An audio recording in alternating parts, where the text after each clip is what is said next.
ஆன்மீக நண்பர்கள் அனைவருக்கும் வணக்கம் நண்பர்களே. நாம் இன்னைக்கு இந்த பதிவுல மகர ராசி அன்பர்களுக்கு இந்த வாரத்தின் கிரக நிலைகள் எப்படி அமைஞ்சிருக்கு, இந்த கிரக நிலைகள் மூலம் உங்களுக்கு அமையக்கூடிய மாற்றங்கள் என்ன மாதிரியான தாக்கத்தை கொடுக்கும், கிரகநிலை மாற்றங்கள் மகர ராசியில் இருக்கக்கூடிய 3 நட்சத்திரக்காரர்களுக்கும் ஏற்படுத்தக்கூடிய சாதகமான பயன்கள் என்ன, பாதகமான பயன்கள் என்ன, இது பத்தின முழுமையான தகவலையும் தாங்க உங்களுக்காக நாங்க இந்த பதிவுல சொல்லியிருக்கோம். இந்த பதிவு மகர ராசி அன்பர்கள் நீங்க பயன்பெறும் வகையில் அமையும், அதனால ஸ்கிப் பண்ணாம முழுமையா பாருங்க.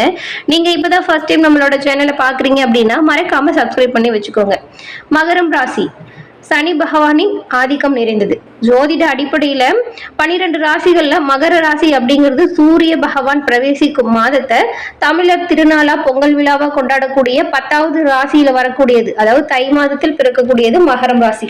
மகரம் ராசியின் சிறப்பு வந்துட்டு என்ன அப்படின்னு பார்த்தா, இந்த ராசியில பிறந்தவங்க தங்களோட வாழ்க்கையில எல்லா விதத்திலயுமே சிறப்பான நிலை அடையக்கூடிய நபர்களா இருப்பீங்க.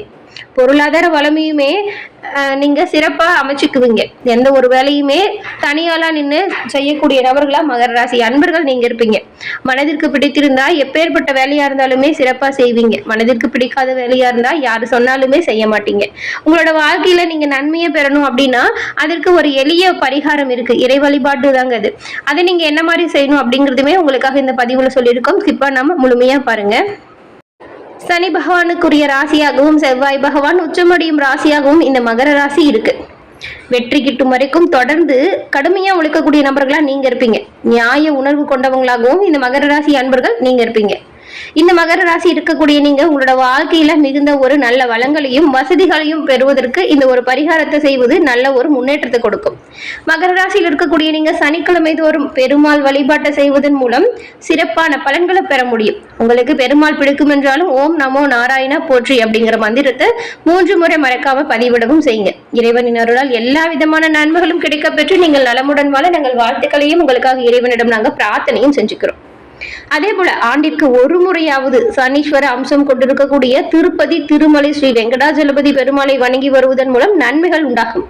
சனிக்கிழமையில நவகிரகத்தில் இருக்கும் சனி பகவானுக்கு நெய் அல்லது விளக்கெண்ணெய் தீபமேற்றி வழிபட்டு வருவதன் மூலம் உங்களோட வாழ்க்கையில் வரக்கூடிய அனைத்து விதமான காரிய தடைகளும் உங்களை விட்டு விலகிடும்.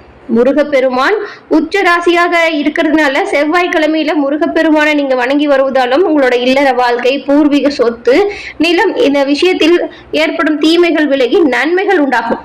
அதுவும் மகர ராசியில் இருக்கக்கூடிய நீங்க கருப்பு நிற ஆடைகளை எப்பொழுதுமே அணியாமல் இருக்கிறது நல்லது. சொந்த வீடு அல்லது வாடகை வீடு இந்த எதுல இருந்தாலுமே கிழக்கு திசை பார்த்த வீட்டுல நீங்க வாழ்வது சிறப்பானதா இருக்கும்.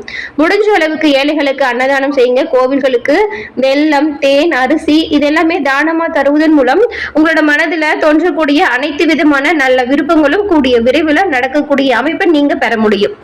மேலும் உங்களுடைய ஜோதிட ரீதியா இருக்கக்கூடிய அனைத்து விதமான சந்தேகங்களுக்குமே நீங்க எளிய முறையில தீர்ப்பு பெறணும் அப்படின்னு நினைச்சீங்கன்னா ஸ்கிரீன்ல தெரியிற நம்பர் கட்டாயம் உங்களுக்கு உறுதுணையா இருக்கும். நிறைய பேர் இவங்க கிட்ட போன் மூலியமாவே அவங்களோட ஜாதகத்தை கணிச்சு இப்ப உங்களோட வாழ்க்கையில சிறப்பான முன்னேற்றம் கண்டதா சொன்னாங்க. அதனாலதான் உங்களுக்குமே இந்த நம்பர் கொடுத்துருக்கோம். டிஸ்கிரிப்ஷன் நம்பருக்கு பயன்படுத்திக்கோங்க. வியூகங்கள் மூலம் வெற்றிகளை காணக்கூடிய மந்தனின் ஆதிக்கம் கொண்டது இந்த மகர ராசி. உங்களுக்கு இந்த வாரம் வந்துட்டு சூரியன் 5ஆம் இடத்துல இருக்கிறார். இதனால பூர்வீக சொத்தில் சகோதர சகோதரிகளால் வில்லங்கம் வரலாம், கவனமா இருக்கணும். அதை நிவர்த்தி செய்வதற்காக நீங்க நீதிமன்றத்தை நாடி செல்வது ஒரு அந்த மாதிரியான சந்தர்ப்பம் உருவாகும். உலகுகின்ற நிலவும் உங்களுக்கு அனுசரணையா இல்லாததுனால இந்த வாரம் நீங்க எதிர்பாராத செலவுகளுமே அவ்வப்போது வந்து சேரும். இதனால கையில் இருக்கக்கூடிய சேமிப்பு கரையக்கூடிய வாய்ப்பு, இருந்த காசு கொஞ்சம் செலவாகக்கூடிய வாய்ப்பை கொடுக்கும். செவ்வாய் 7ஆம் இடத்தில் இருக்கும் பொழுது தொழில்துறையில் சீரா நடக்கும். வியாபாரத்துல நீங்க அதிக விதமா கொஞ்சம் லாபத்தை மட்டும் இந்த வாரம் எதிர்பார்க்க முடியாது. உறவினர்கள் வருகையால ஏதாவது வில்லங்கம் வந்து போகலாம். இதனால மன அமைதி கெடலாம். நீங்க கொஞ்சம் உறவினர்கள் மத்தியில கவனமா எந்த ஒரு விஷயத்தையுமே கையாள்வது சிறப்பானதா இருக்கும். புதன் 5ஆம் வீட்டிற்கு வரும் பொழுது ஆன்லைன் வர்த்தகத்துல கூட நீங்க அளவோடு ஈடுபடணும்.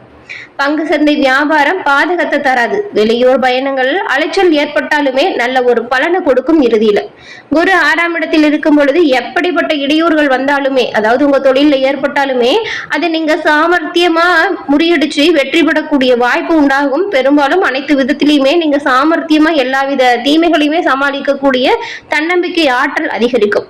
சுக்கிரன் 3ஆம் வீட்டிற்கு வரும் பொழுது அறிமுகம் இல்லாத நபர்களிடம் நீங்க ரொம்பவுமே எச்சரிக்கையா இருக்கணும்.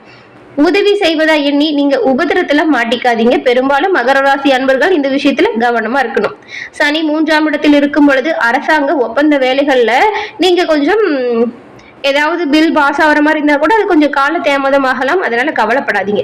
ராகு 2ஆம் வீட்டில் வரும்பொழுது இந்த மாதிரியான பிரச்சனைகள் எல்லாம் தீரும். அப்போ வந்துட்டு உங்களோட நண்பர்கள் உங்களுக்கு பக்கபலமா உதவியா இருப்பாங்க.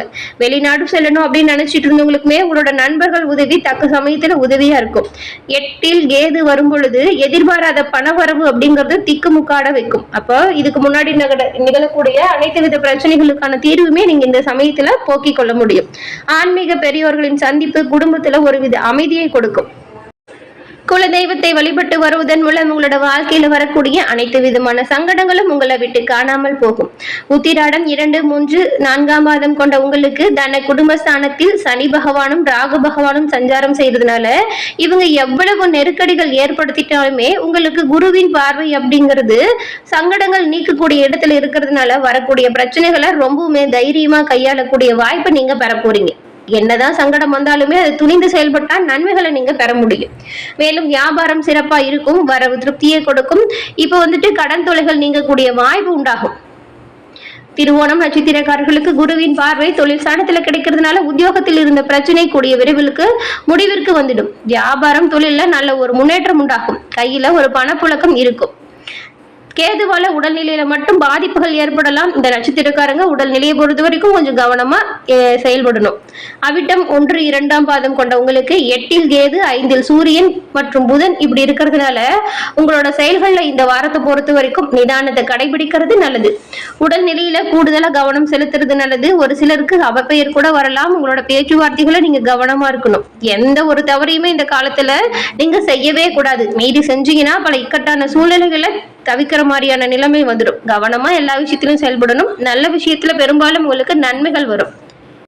மகர ராசி அன்பர்கள் பண வரவை பொறுத்த வரைக்கும் கவனமா கையாளணும். செலவுகள் ஏதோ ஒரு விதத்துல வர மாதிரிதான் இருக்கும். இருந்தாலுமே எந்த விஷயம் தேவை எந்த விஷயம் தேவையில்லை அப்படிங்கறத புரிஞ்சுக்கிட்டு நீங்க செயல்பட்டா வரக்கூடிய தேவையற்ற செலவுகளை நீங்க தவிர்க்க முடியும். திருமண வயதில் உள்ளவங்களுக்கு நீங்க இந்த காலகட்டத்துல வரம் தேடும் முயற்சிகள்ல இப்பொழுது ஈடுபடலாம். நல்ல வரன் அமைவதற்கான வாய்ப்பு வந்து சேரும். கணவன் மனைவிக்கிடையே சின்ன சின்ன அளவுல கருத்து வேறுபாடு அவ்வப்போது ஏற்படும். அது உடனே சரியாயிடும். பெரும்பாலும் நீங்க கொஞ்சம் விட்டு கொடுத்து மனசரிச்சும் போனீங்கன்னா நல்ல விதமான நன்மைகளை பெற முடியும். வீட்டுல ஒரு சந்தோஷமான சூழ்நிலை நிலவும். அலுவலகத்துல இதுவரைக்கும் இருந்த பணி நெருக்கடி அப்படிங்கிறது மகர ராசி அன்பர்களுக்கு இப்பொழுது சற்று குறைவாதான் இருக்கும். அதனால நீங்க உங்களோட மனதுல புது உற்சாகத்தோடு செயல்பட போறீங்க. புதிதா வேலைக்கு முயற்சி செய்யறவங்களுக்கு சாதகமான பலன் இப்பொழுது கிடைக்கக்கூடிய வாய்ப்பு இருக்கு. அதே போல வியாபாரம் நீங்க எதிர்பார்த்தபடி நல்லபடியா நடக்கணும் அப்படின்னு நினைச்சீங்கன்னா புதிய சலுகைகளை அறிமுகம் செய்யுங்க. இதனால புதிய வாடிக்கையாளர் எண்ணிக்கை அதிகரிக்கும். கடையை வேறு இடத்துக்கு மாற்றலாமா அப்படின்னு நினைச்சவங்க அதற்கான முயற்சிகள்ல இந்த வாரம் நீங்க ஈடுபடலாம். அதற்கான பல வாய்ப்புகள் வந்து சேரும். அந்த வாய்ப்புகளை நீங்க பயன்படுத்திக்கணும். குடும்பத்தை நிர்வகிக்கக்கூடிய பெண்களுக்கு இந்த வாரத்தை பொறுத்த வரைக்கும் ஒரு மகிழ்ச்சியான வாரமா அமைஞ்சிருக்கு. அக்கம் பக்கத்துல இருக்கிறவங்க கிட்ட மட்டும் நீங்க கொஞ்சம் இணக்கமான சூழ்நிலையில பழகிறது நல்லது. வேலைக்கு செல்லக்கூடிய பெண்களும் அலுவலகத்துல உற்சாகமான சூழ்நிலையில உங்களோட பணிகளை செய்ய போறீங்க. உங்களோட சிறப்பான பணிகளுக்கான அங்கீகாரம் உடனுக்குடன் கிடைக்கும். மேலும் அக்கம் பக்கத்துல இருக்கிறவங்க கிட்ட ஏதாவது சண்டை சச்சரவு வர மாதிரி இருந்தா அந்த வீண் வாக்குவாதத்தை மட்டும் தவிர்த்தா நன்மையை நீங்க பெற முடியும்.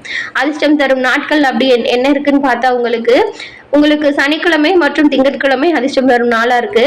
நீங்க சனிக்கிழமையில சிவபெருமான தொடர்ந்து வழிபட்டு வருவதன் மூலம் பல நன்மைகளையுமே பெற முடியும். சிவபெருமானின் பரிபூர்ண அருளுமே இந்த மகர ராசி அன்பர்களுக்கு கிடைக்க சனிக்கிழமையில சிவபெருமான் வழிபாட்டை மறைக்காம செய்யுங்க. எல்லா விதத்திலுமே நன்மைகள் வந்து சேரும். உங்களோட வாழ்க்கையில் வரக்கூடிய கஷ்டங்கள் துன்பங்கள் இது எல்லாமே காணாமல் போக சிவபெருமான் உங்களுக்கு உறுதுணையா இருப்பார். சிவ வழிபாடு அப்படிங்கிறது மகர ராசி அன்பர்களுக்கு ஒரு உரித்தான வழிபாடா பார்க்கப்படுது. அதே போல இந்த பிரதோஷ நாட்கள்லயுமே நீங்க சிவபெருமான் வழிபாடு செய்யறது. பிரதோஷ நாள்ல நந்தி பகவானுக்கு பால் மற்றும் தயிர் இளநீர் இதை வந்துட்டு அபிஷேகத்திற்கு வாங்கி தருவதன் மூலம் நீங்க செய்யக்கூடிய ஒவ்வொரு முயற்சிகள்லயுமே தடை ஏற்படும் இல்லையா? அந்த தடை ஏற்படாமல் சிவபெருமான் உங்களுக்கு எல்லா காரிய வெற்றிக்குமே உறுதுணையா இருப்பாரு. இந்த ஒரு விஷயத்த செஞ்சு பாருங்க. உண்மையிலேயே பல நன்மைகள் வந்து சேர்வதை நீங்க கண்கூடா காண முடியும். மகர ராசி அன்பர்கள் எல்லா விதமான நன்மைகளும் பெற்று சிறப்புடன் வாழ நாங்கள் வாழ்த்துக்களையும் சொல்லிக்கிறோம். என்ன மகர ராசி அன்பர்களே, இந்த பதிவு நீங்க பயன்பெறும் வகையில் அமைஞ்சிருக்கும் அப்படின்னு நினைக்கிறோம். இந்த பதிவு பிடிச்சிருந்தா லைக் பண்ணுங்க. உங்களோட நண்பர்கள் மற்றும் உறவினர்கள் குடும்பத்தில் இருக்கவங்க யாராவது மகர ராசியா இருந்தா அவங்களுக்குமே இந்த பதிவை ஷேர் பண்ணுங்க, அவங்களும் பார்த்து பயன்பெறட்டும். நீங்க இப்பதான் ஃபர்ஸ்ட் டைம் நம்மளோட சேனலை பாக்குறீங்க அப்படின்னா மறக்காம சப்ஸ்கிரைப் பண்ணி வச்சு கூட வர பெல் ஐகானை கிளிக் பண்ணி வச்சுக்கோங்க. அப்பதான் நாங்க போடுற பதிவுகள் நோட்டிபிகேஷன் மூலம் உடனுக்குடன் உங்களை வந்தடையும் அப்படிங்கறது தெரிவிச்சுக்கிறோம். தொடர்ந்து பார்த்தமைக்கு நன்றி நேயர்களே.